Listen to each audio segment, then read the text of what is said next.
And joining us now, of course, one of the greats at Texas A&M, multi-time All-American, Big 8, 12 Player of the Year. Of course, now you know her as the ESPN analyst, ladies and gentlemen. Amanda Scarborough, back Hello. with us. Hello, hello.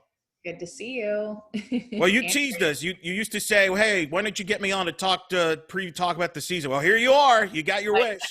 After the longest break that we've ever had and no World Series and the craziest season. Thanks, Eric. I really appreciate you having me on. I'm testing my knowledge early. Well, before we get into that, I am curious, what has it been like for you?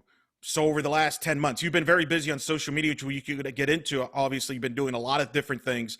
But what has it been like for you not to be calling softball games? I know you got to call some of the fall at Texas, but like, what has it been like for you as you haven't had to call games for, like you're used to?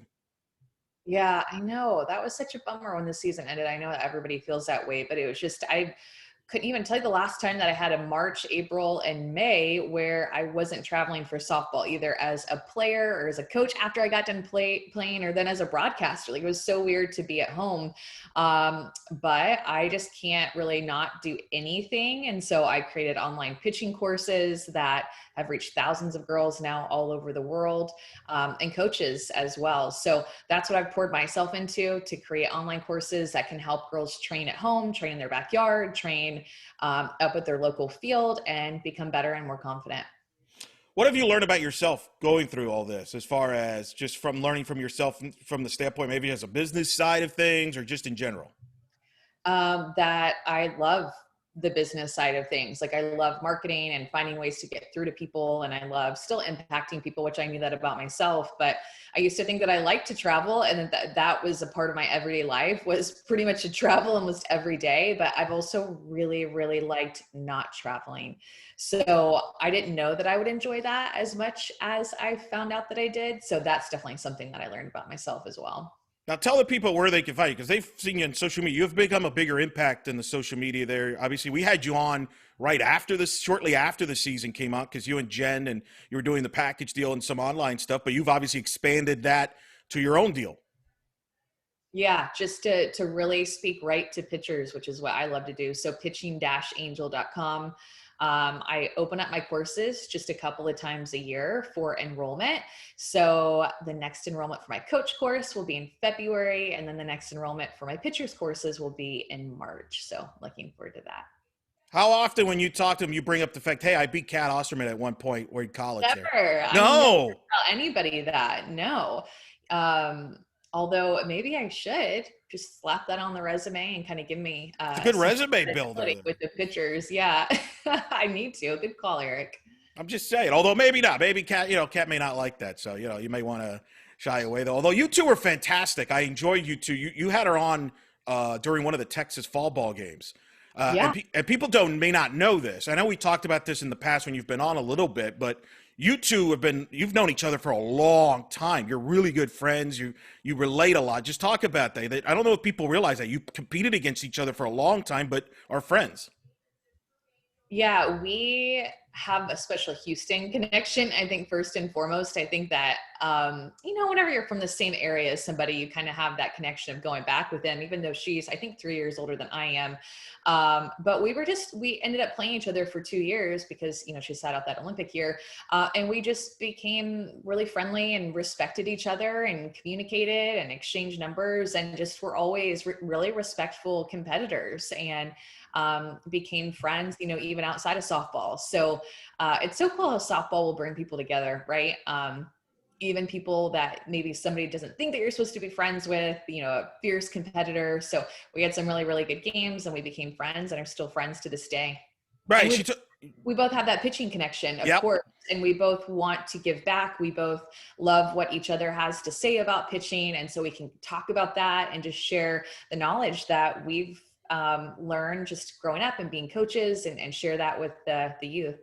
Yeah, and I mean, she told me, I think you got to know each other when you had your injury, where you had to sit out, and you got to know each other that way a little bit more, Yeah. after playing against each other and things like that, right?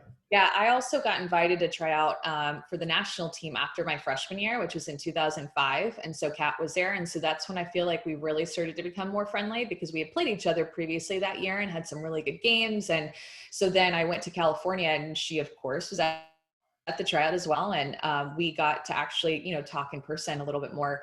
And I felt like that was probably a good connection there too, whenever we went through that. That is pretty good. I said she's pitching still at the top of her game, and hopefully Yeah. see her this year. It's kind of wild. Like, So what's that like for you? You saw her grow up. I mean, what's that like for you to see her now still at the high level?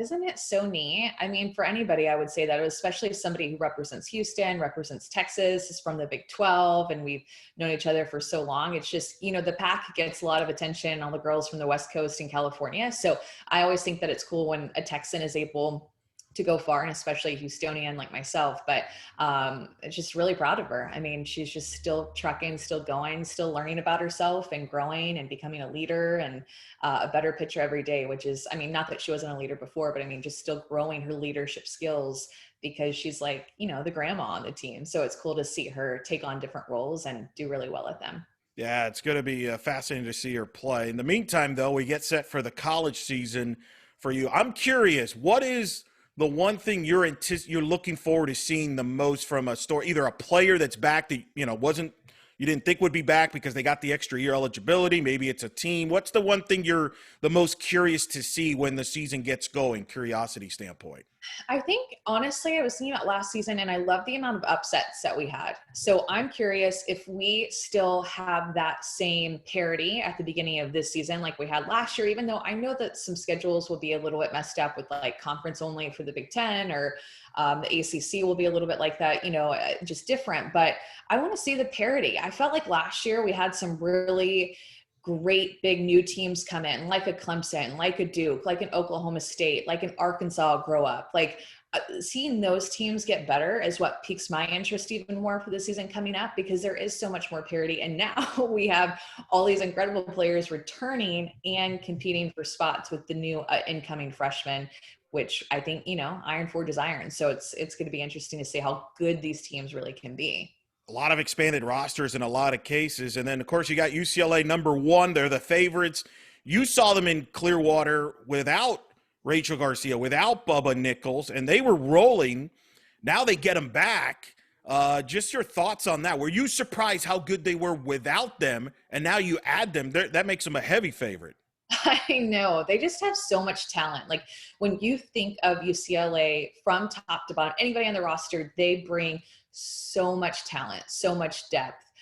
So to get Bubba back, to get Rachel back, like, they truly are like a super team. Like I think of, I don't know, whenever you think of those, like, I'm thinking of whether it's like in baseball, maybe they'll compare some teams to like who could compete with an MLB team, or like a really good men's basketball team who can compete with an NBA team, or good football teams. Like Alabama's in the past have been like, oh, maybe they could compete with another NFL team. Well, anyway, UCLA could, I feel like, compete with the real team, the USA national team, or an AU team. Like, they're that good. They have that much talent on their team.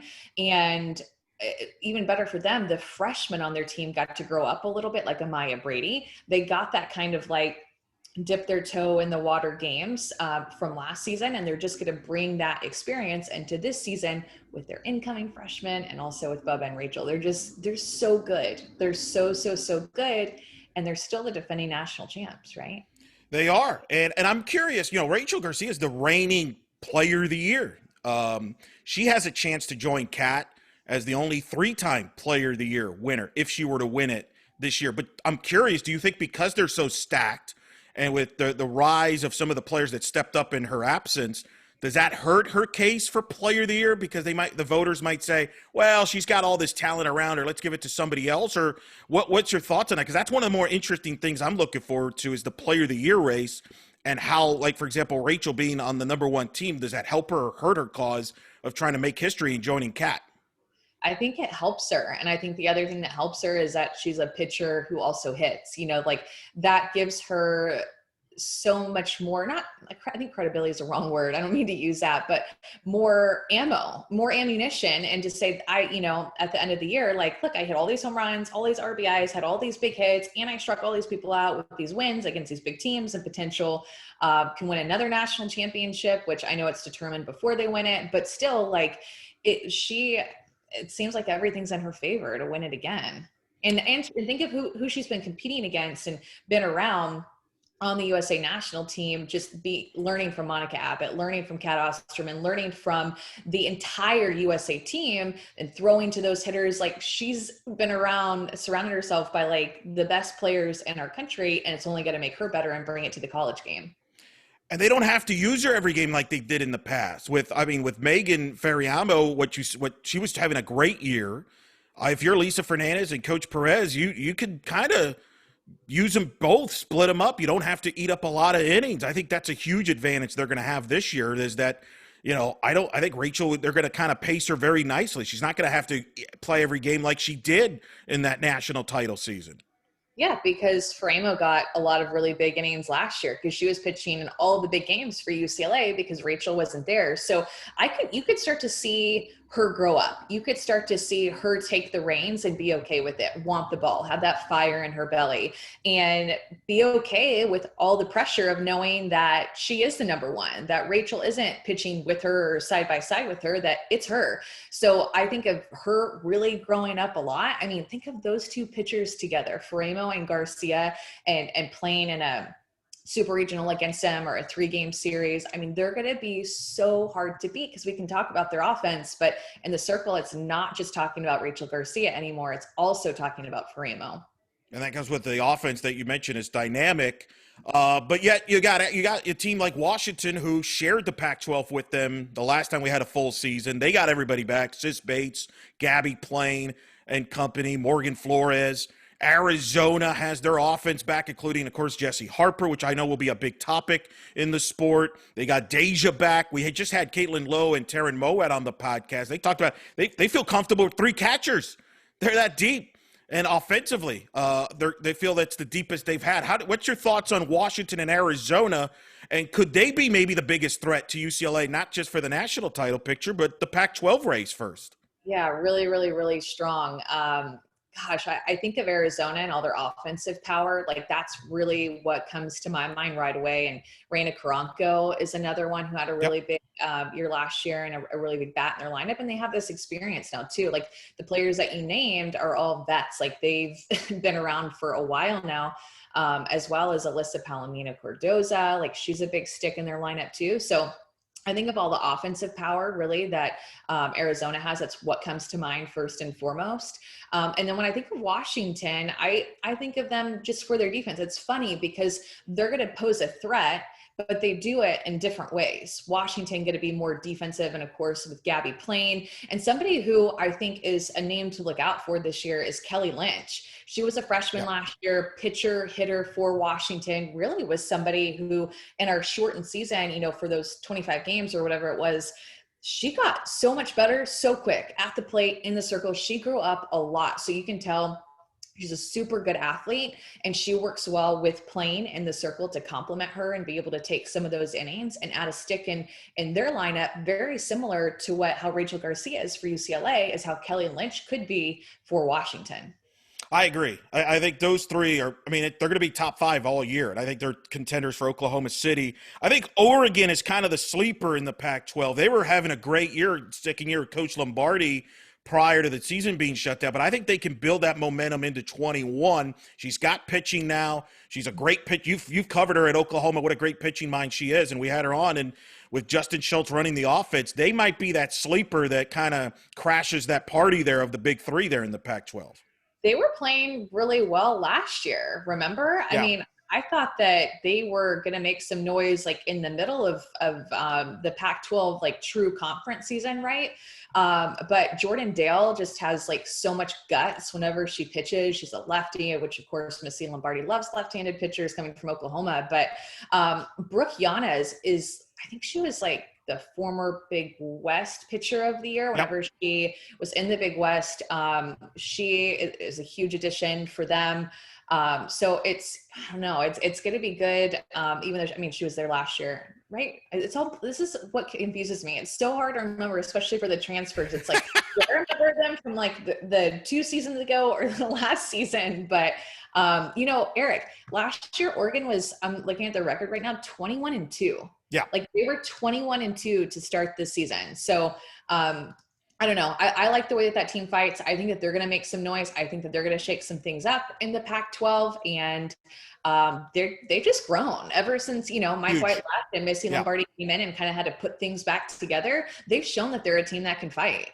Yeah, I agree 100%. I want to go back to Jessie Harper. That's going to be a big topic, the home run record with Lauren Chamberlain. I know you and your colleagues got into it in 7 Innings podcast. That was a hot debate, really heated debate with you, whether, should there be an asterisk or not. I don't know. I feel like it's not her fault that she's, the season got shortened in 20. And I think it's more about how many at-bats, plate appearances. I think that kind of sorts itself out personally. Where do you stand on the whole Jessie Harper home run chase there?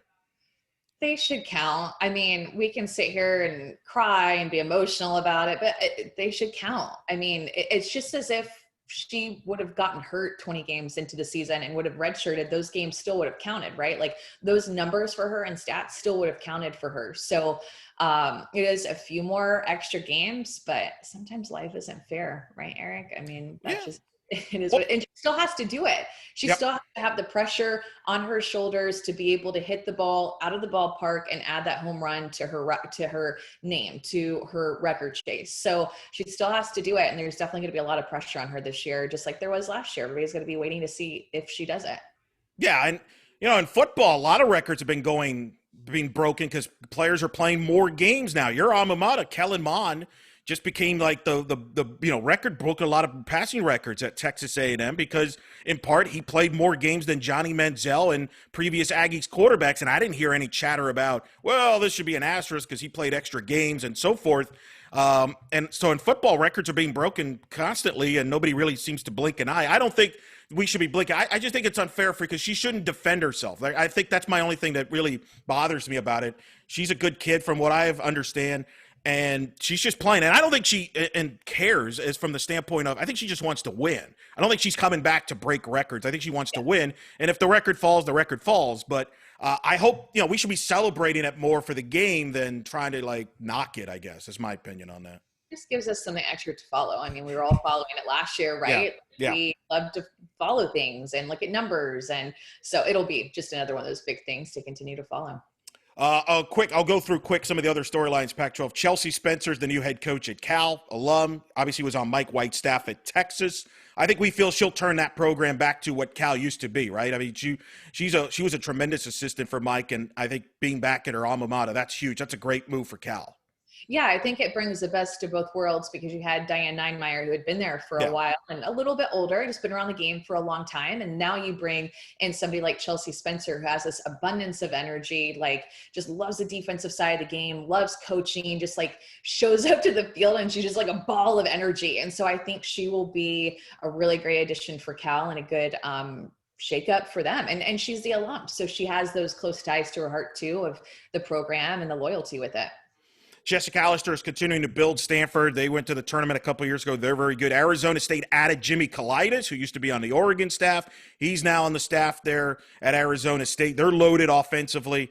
And then Utah was having a good year with that. I mean, the Pac-12 looks once again to be strong. That's going to be the theme on this show, obviously, with these leagues, with everybody coming back. Pac-12, I mean, they're going to try to shoot for everybody to make the tournament. Whether that happens or not, who knows? But it's a stacked field in the Pac-12, and that's going to be fun to watch from afar in the West Coast. The one I'm interested in, I want to move to the Big 12 because I am fascinated by the Big 12. You have Oklahoma, and we had Coach Gasso on.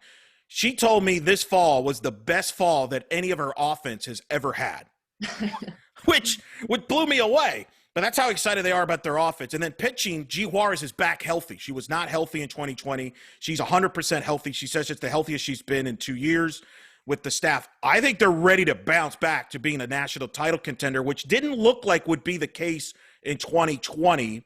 You've got Texas is loaded, but They lose Miranda Ellis, who opts out due to COVID concerns. So that's going to be a big focus at Texas, who takes that spot for her. And then what Kenny Gajewski has been building at Oklahoma State. They went to the Women's College World Series a couple of years ago. Your thoughts on, to me, I think the Big 12 is so fascinating this year. I think it's as wide open as I can remember it. Yeah, and I think Baylor too is a little bit of a sleeper team with Gia Rodoni returning, who will be a 6-year, and she had a really, really strong year last year in the circle for them after returning from an injury when she missed the entire year. But I think that Oklahoma and Oklahoma State are just going to be so strong. Like the pitching in the Big 12 is actually really good. And they're like veterans that are in the Big 12. So you have G. Juarez, Gia Rodoni, who I just mentioned at Baylor, Shea O'Leary, who's now kind of considered a veteran, who will be for Texas. And remember, they should have another veteran in Ellis who won't be playing. And then Carrie Eberly for Oklahoma State, and then Aaron Edmondson for Texas Tech. So this is a conference that has a really good collection of pitchers who are mature and older. So really, when I sit down and look at the Big 12, yes, there's some good offenses for sure, but we've been talking about kind of a lack of pitching lately, or at least I have been, who are the pitchers? Where are they? And finally, these talented pitchers are getting a little bit older, they're strong. We're getting some stronger pitching, especially in the Big 12, where it had been lacking a little bit, and it had all been just all Oklahoma all the time. Eric, I think Oklahoma State's going to be really good. Really. I think that Carrie Eberly is very good.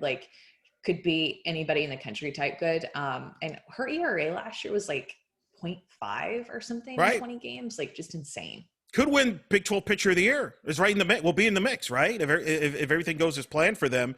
I mean, John Barfield's done a great job since he came over from Tulsa on that staff. But she could be the fate, which is, I don't know. I'm trying to remember, when was the last time we said that about Oklahoma State having, Samantha Shaw is more of a two-way player, type of deal. Could we say, Michelle Smith, your buddy there, could be the last time we said had the best pitcher in the league? Could we go that far back from the Cowgirls standpoint? Maybe. I just want to give Michelle a plug. Point. I need to go and look it up. Yeah, for sure. It might have been Michelle. Honestly, when we go back and look at it, but now I'm curious is who was their last, quote unquote, best pitcher to pitch for them? And I need to go look it up because I want to know now. Yeah, Oklahoma will be strong. Oklahoma, the state of Oklahoma, God, they're going to have some strong couple of teams there. Yeah, Bedlam's going to be big, and Oklahoma. Texas still good. You mentioned O'Leary. Do you think that's the one that's got to step up in Ellis's absence now for Texas? Yeah, and they got Molly Jacobson too. She transferred from Ole Miss. She's a lefty. So now they're probably looking at her transferring in, where it was just added depth to their pitching staff. Now it's wow, I'm really happy that we have Molly Jacobson because she's another veteran. She's been around for a while. As you might need to be the number 2, potentially the number 1. You never know how things are going to shake out, right? So Shea O'Leary will be big for them. And then they have another pitcher named Ariana Adams, who is now upperclassman, and she's gotten better with Mike White and under his tutelage, so they still have that core group there. We're going to find out a lot about them the first weekend there with the Alabama and Arizona and Austin. That is going to be a pretty marquee tournament. I'm glad you mentioned Edmondson. She's a Houston native. What is it about Houston and pitchers? Is there in the water there? What is it about y'all in the Houston there and area there develop pitchers? Yeah, once you decide you're going to be a pitcher, you start to drink this special water. And as soon as you decide it, you start to drink it. You drink it every morning, every night before you go to sleep. And apparently it just does the trick. it's whatever, it's working, man. It's working. She obviously, her personal pitching coach was Angel Shamblin, who was an All-American at Houston, lives in Houston.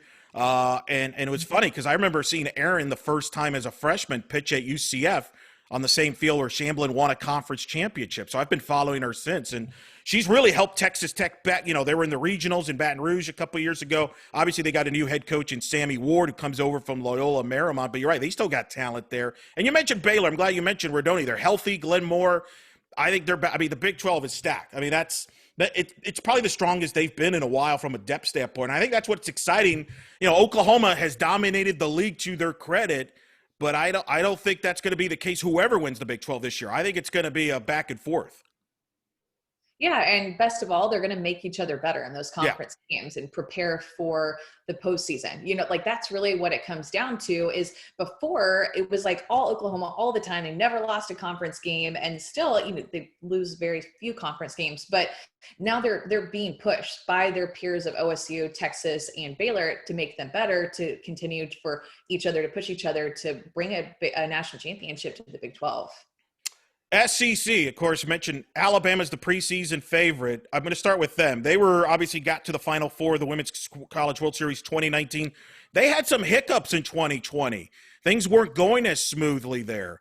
Do you think they benefit from going through that adversity now to this year where they got everybody back? They lose Skylar Wallace to Florida, which is a wild kind of storyline depending on how that plays out and when she plays at Florida. But your thoughts on Alabama first. What do you think? Which Bama team do we see? Do we see the team that was in 19 that surprised people but got all the way near the national title series? Or do they drop back? Well, I'm very interested in Alabama and how they come out. I think they're going to be really good. I think that I'm not going to say dodged a bullet or whatever for that shortened season, but they had injuries to Claire Jenkins, their starting shortstop. Alyssa Brown had a hand injury, their speedster and stud outfielder. And Montana Fouts just struggled at the beginning of last year. And she had all these expectations on her to come out and potentially be SEC Pitcher of the Year and like the chosen one to win the national championship for them. So I'm sure, I believe in her and her talent. So I feel like she's a type of pitcher that can rebound and kind of use last year as a stepping stone, learn from a lot of things and take what she learned into this year to be able to take that deep breath and kind of start over. And then Lexi Kilfoyle really proved herself coming into a lot of big games. Montana Fouts couldn't finish or didn't get the start for because Lexi Kilfoyle was throwing so well. So I think that they're going to be really, really good. I love the speed too that they have with Alyssa Brown, Alexis Mack.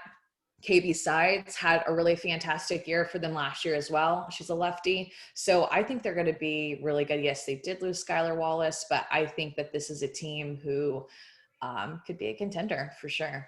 Probably favorites going into the SEC. LSU is picked second. Beth Torino we just had on. She's very comfortable with the team she's got. She returns her entire pitching staff, which is wild. They were the number one in ERA when the season came to an end in 2020. More depth offensively. What's your thoughts on LSU? Like them a lot. I liked them a lot last year. They were really young. Remember, they lost a lot of talent the year before that. So they were a little bit of a question mark last year of like, man, how are they going to rebound from losing so many great players? And it was like their young players stepped up. Taylor Pleasance, their shortstop, lefty power hitter, beautiful swing. Like I love watching her play. She is so awesome. And then this pitching staff that Beth Torino has put together is a true staff. They all are so different. They have different looks. They buy into their role and support of one another to make this complete pitching staff, and understanding that LSU, they could potentially win the SEC with the talent that they have if they play up to their ability and to their potential. So I think LSU is going to be very good. Florida, of course, is always in the mix. It's usually Florida or Alabama, but Alabama, Florida, and LSU, I think, will be at the top when it's all said and done. And LSU and Florida is probably the big benefactor from getting that experience in 2020 because they were both young going in, especially in the circle. Florida replacing Kelly Barnhill and Lorenz, and they kind of got some confidence. Do you think that could benefit some of those young players to the 2021, getting that confidence, the success they kind of tasted, even if it was short in 2020, that could benefit them here moving forward to 21? Yeah, because you learn a lot in 20 to 25 games. Like I still like, it only feels like we played like 12 or 15, but whenever I was just doing some preparation, I was like, oh, this team had 27 games. This team had 25. Like that's a good chunk of the season that those freshmen got to experience and take that experience into this year and age, getting stronger, getting a little bit more comfortable on the team, right? Not just feeling like a freshman anymore. So all of that and bringing to the team culture will make an impact for sure. Who's the player in the SEC you're looking forward to seeing them on any team? Looking forward to seeing the most? No, I do love Taylor Pleasance. I've been like on her for a while from LSU, but also Charlotte Eccles from Florida. She bursted onto the scene last year coming from Michigan State, I think. Yeah. Yeah, lefty hitter. Just what she brought to Florida was huge for them. Like power in their lineup, just this presence out on the field that was so confident, so comfortable, just so steady.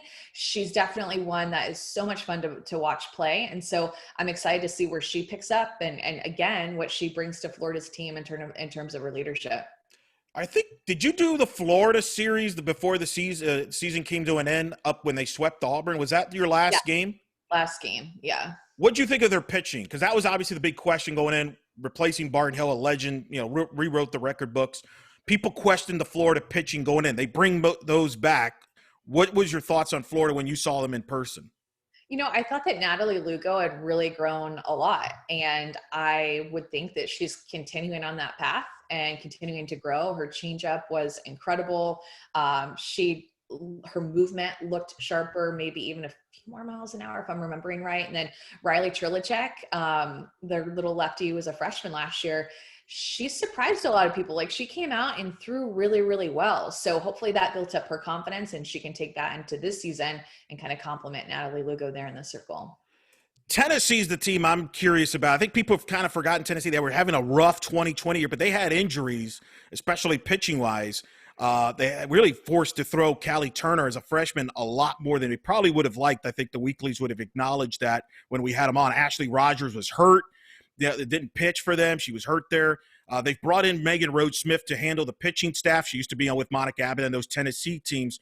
I think Allie Shipman, who was banged up too. I think Tennessee's a team that people are kind of forgetting. And it was interesting. We had Ralph and Karen on the show, and Ralph kind of made a point to remind people that they finished second in the SEC the last time there was a full year.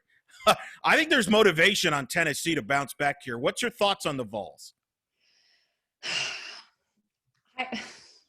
They're really hard for me to figure out, right? For this very reason, because they did so well the year before and then they had last year. And so that's a hard part for me as an analyst going into this season is it's so hard to predict right now.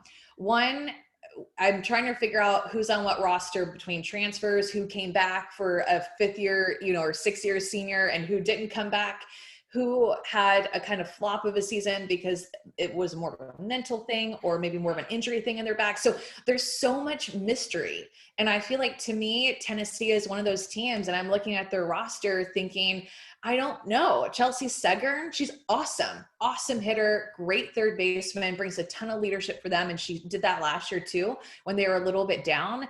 But Ashley Rogers, their pitcher, is a huge key for them.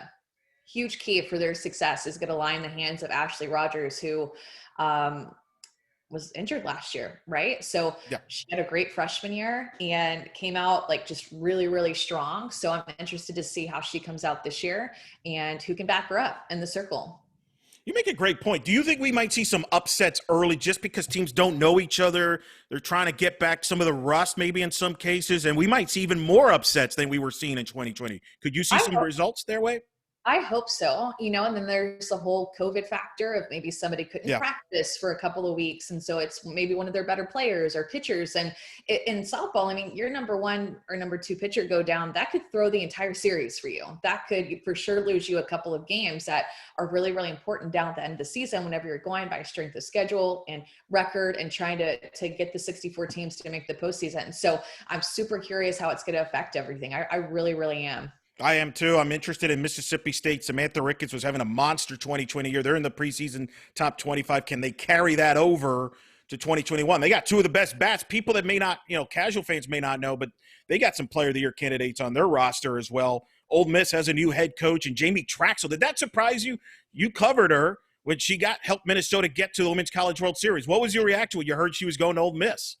Oh, again, that seems like so long ago.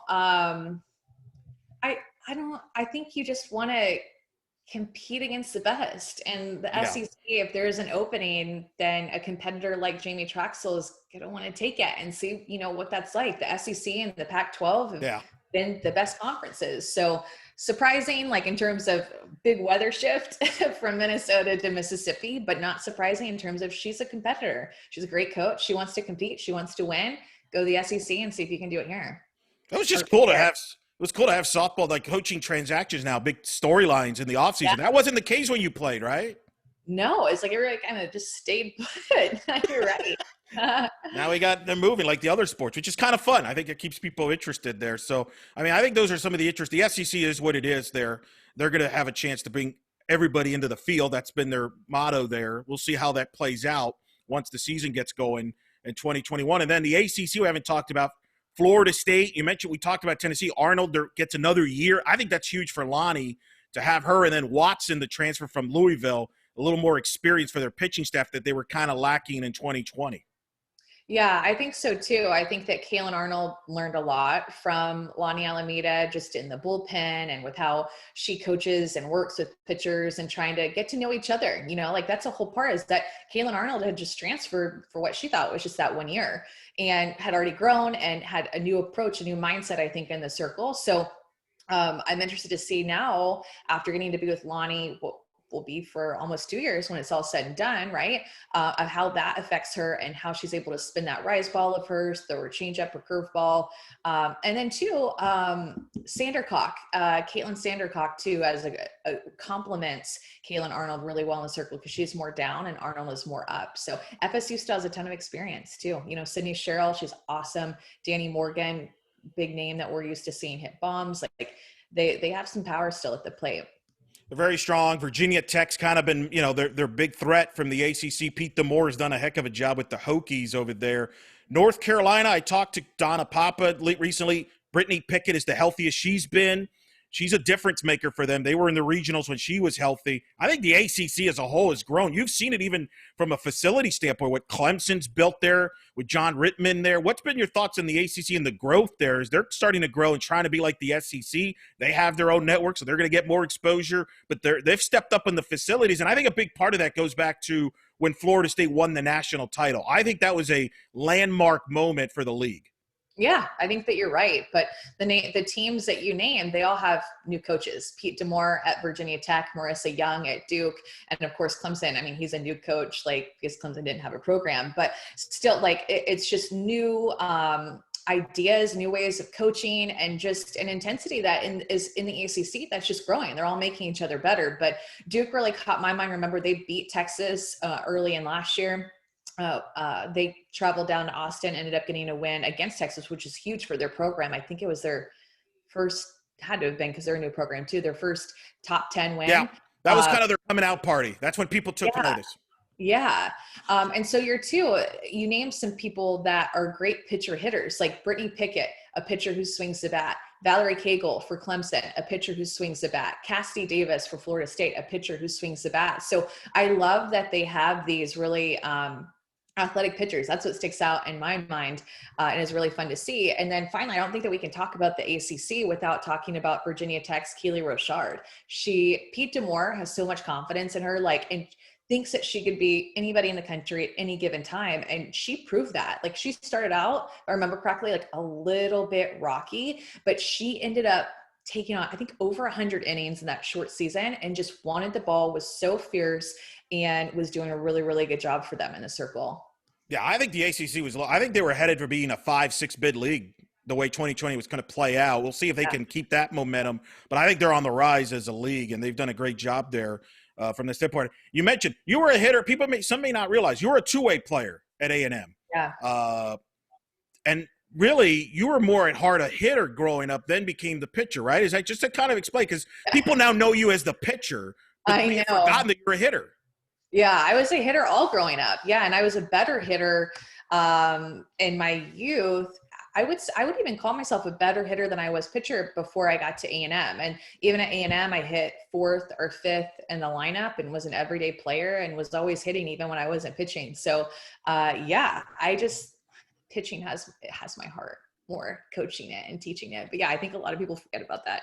I did used to hit. I'm curious, what advice do you give when you have students come in, you're taking your courses and online, and do you encourage them to try hitting and be a two-way player? I know everybody's different. I just hope we keep the pitchers. I've always loved pitchers that hit and pitch. Allison Kime from UCF was what really drew me into the game. She was a two-way hit player. Yeah. So I've always been hooked on that. I hope that stays. I know there's been more and more, hey, just be a pitcher focus, and that's cool. But I still like the variety. What advice do you give young people, pitchers and players that when that comes up?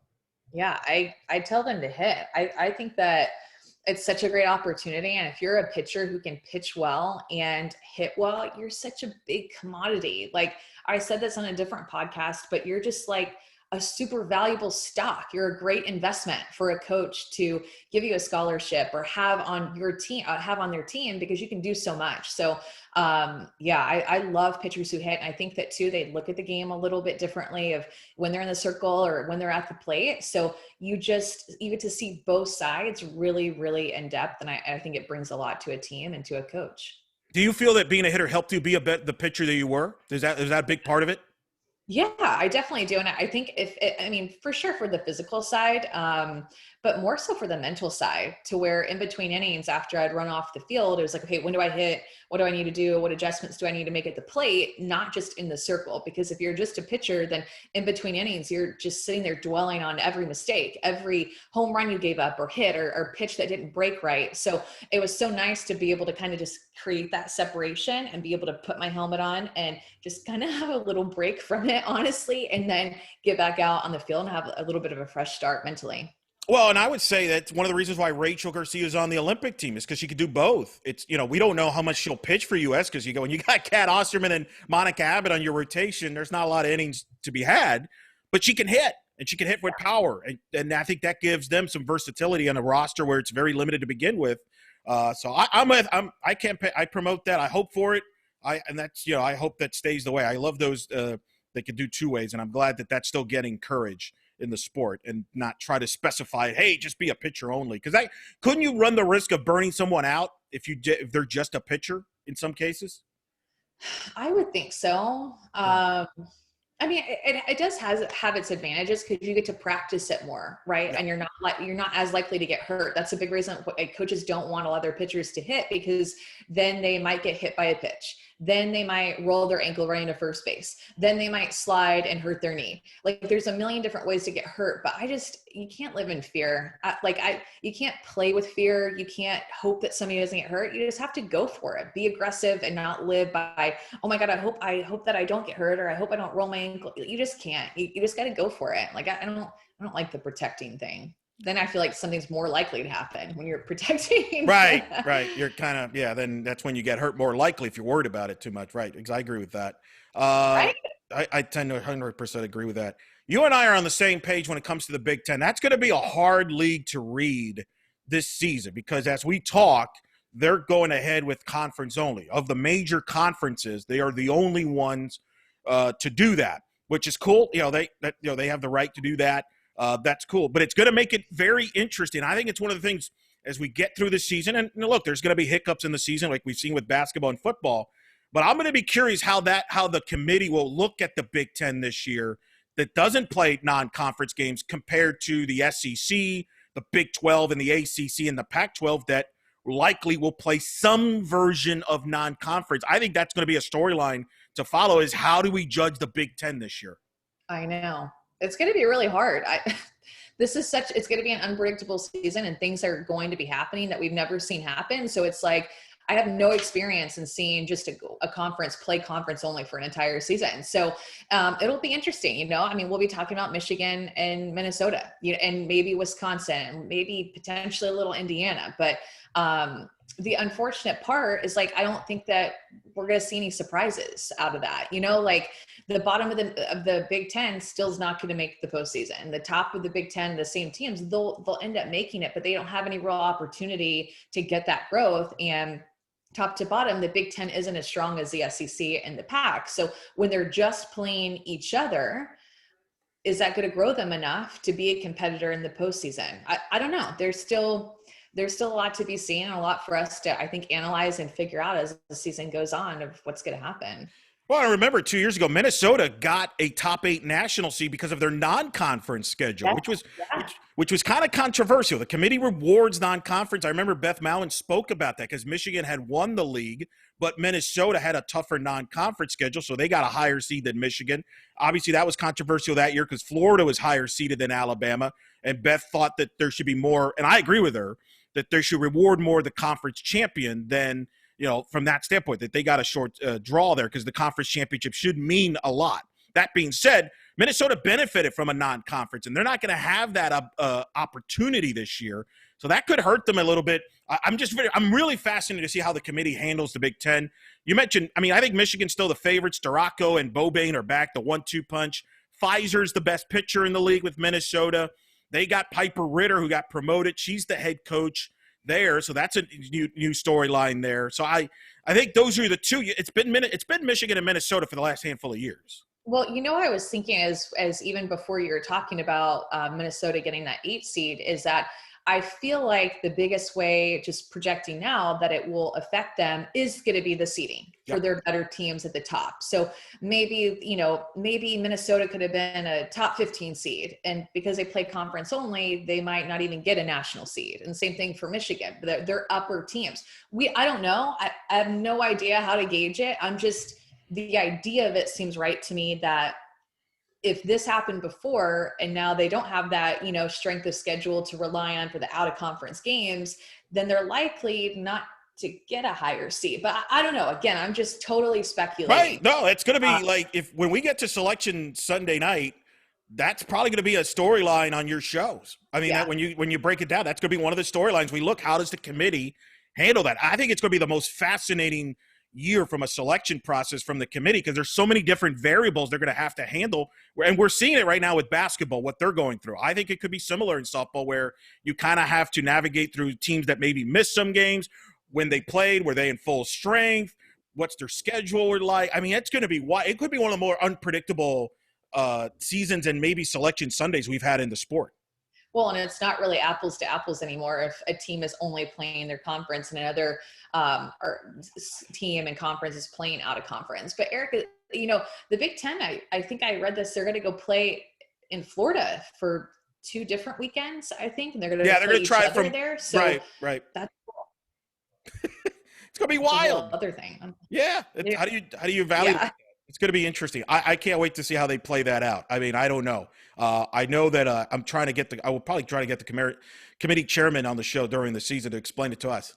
That's my goal. Yeah, you should. That'd be a big get. I'll let you know what he says if he responds. But that's going to be wild in the Big Ten. But Michigan, Minnesota, I think with that should get the benefit of doubt going in. That's the best we know because they've done it.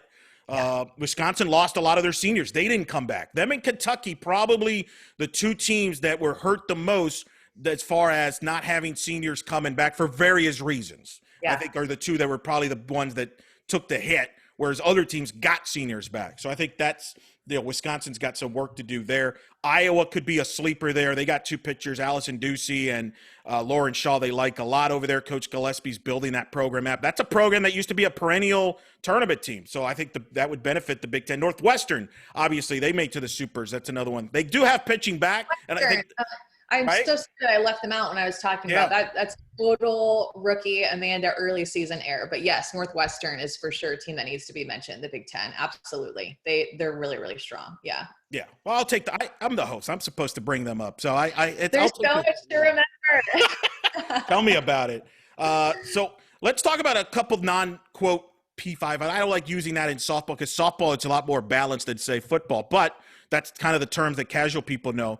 Well, let's start with Louisiana, the Cajuns, who to me, I've always said, they're like the Gonzaga of college softball. Gonzaga's turned into his power in college basketball. The Cajuns have always been that way. You follow them closely. Jerry Glasgow's done a great job there. What's your thoughts on the Cajuns in 21? There were high expectations in 20. They thought they could get back to Women's College World Series. They had the 1-2 punch of Summer Ellison and Megan Kleiss. Kleiss is no longer pitching softball, so I know that's a big question for them in the number 2 step, but they're stacked roster-wise.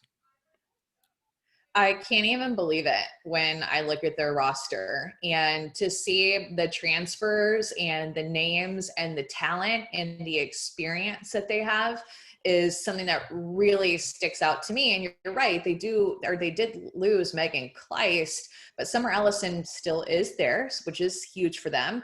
And she's really talented. That was a good tandem last year, Kleiss and Ellison, but they'll move forward because they have a ton of offense.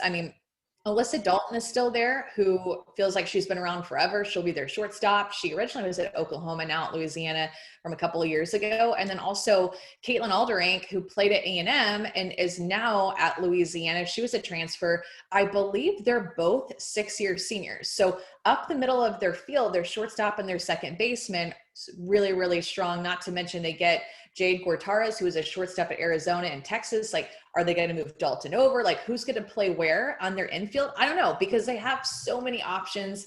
They have so much competition. Justice Mills from Georgia, another addition that they had to their team. Sierra Bryant, also from Georgia, and then Raina O'Neal from Texas Tech. I mean, you can just go up and down, and I'll scroll up and down. You'll see one person that you didn't see before and be like, oh my gosh, she's on their team too? Holy cow. They're going to be really, really good if they can find a solid number 2 pitcher to step in and get some innings behind Summer. Is the number 2 pitcher the key for them, whether they're a contender for Oklahoma City or just outside of Oklahoma City, in your view? You saw them, right, against Texas in 20 up close. Yeah. Yeah, but with all their new additions and everything, it doesn't even seem still like the same team, plus losing Kleiss. So they're definitely a different team. Still the same field, right? Like a lot of new faces. They're going to have to find that team culture piece, which I know that this time last year was big for them because they had all these transfers. They were trying to figure out how to play together. They were trying to figure out their identities. So yeah, they might have all this talent, but they have to figure out what this 2021 Louisiana team is going to be about, what they're going to play like, what they're going to be like. And to your point, Eric, like you said, who's going to pitch behind Summer?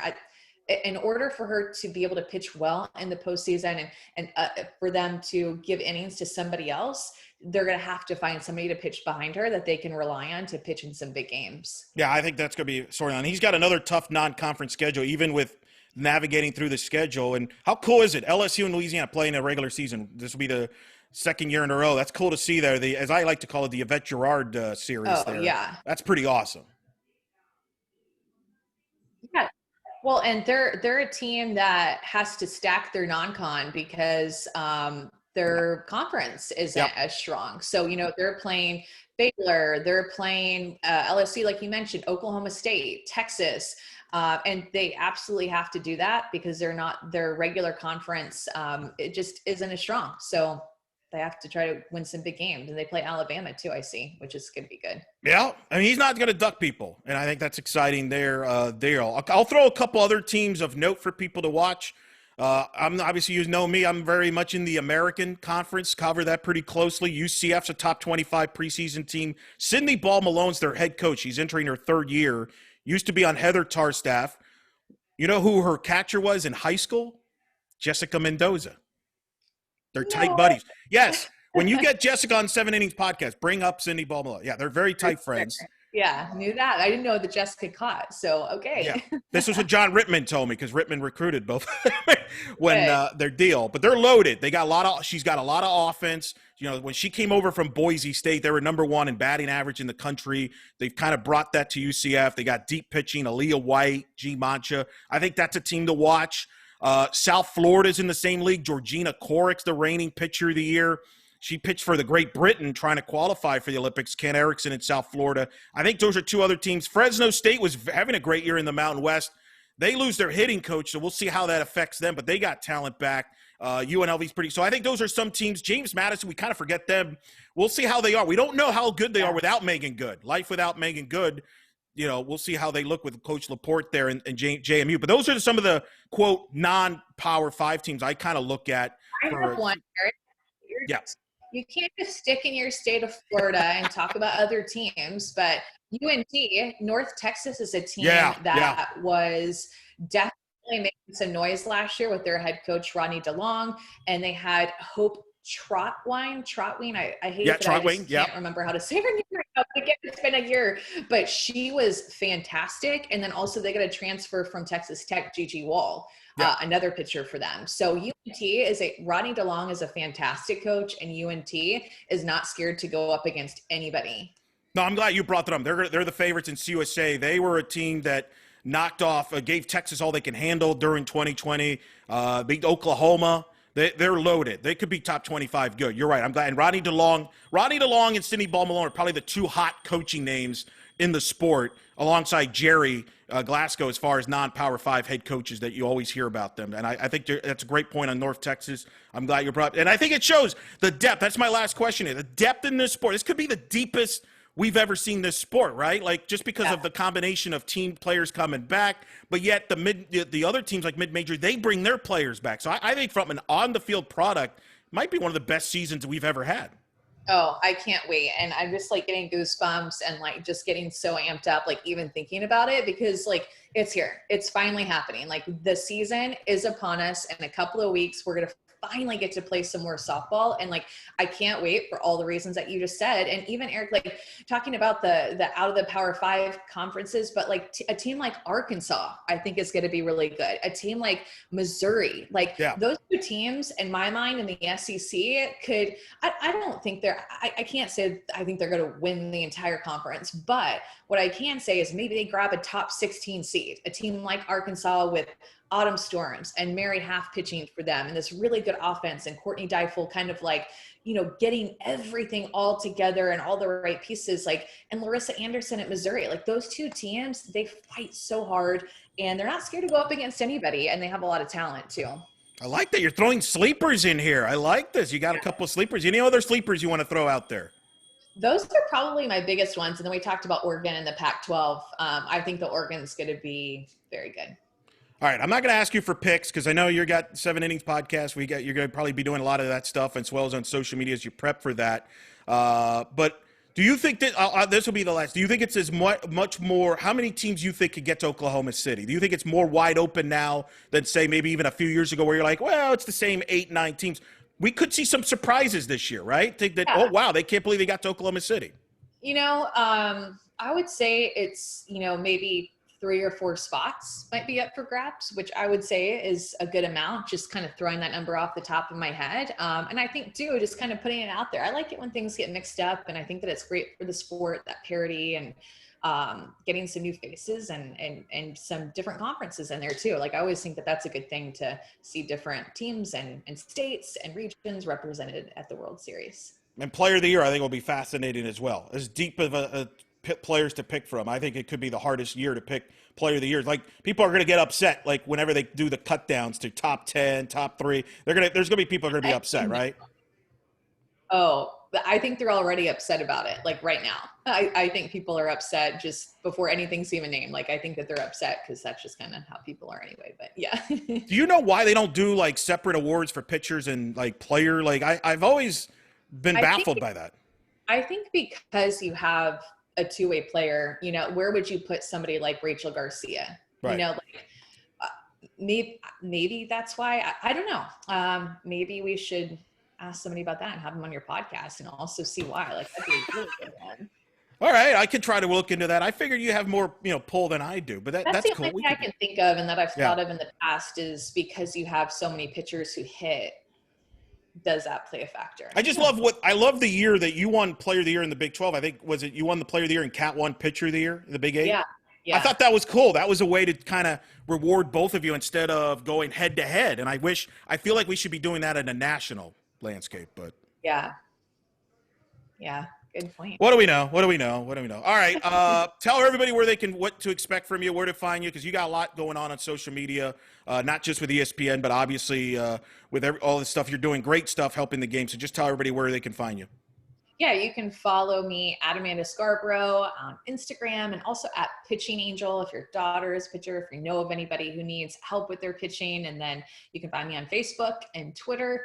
Really just search for my name, Amanda Scarborough, and you'll be able to find my coaching page and a lot of videos, helpful information on YouTube, all the things. Like literally just search my name and you can find me somewhere and get some helpful information. Yeah, it's been great to see you kind of that take off and people kind of, helping out the game. But we're also looking forward to seeing you back on the air soon, hearing your voice soon, Amanda. So This was fun. This was so much fun. Glad we got to do this. We'll probably try to get you on at some point during the season as that gets going to see how that's going. But good luck. Have fun and look forward to hearing your voice here soon. Let's do it. It's been a pleasure. Thanks, Eric.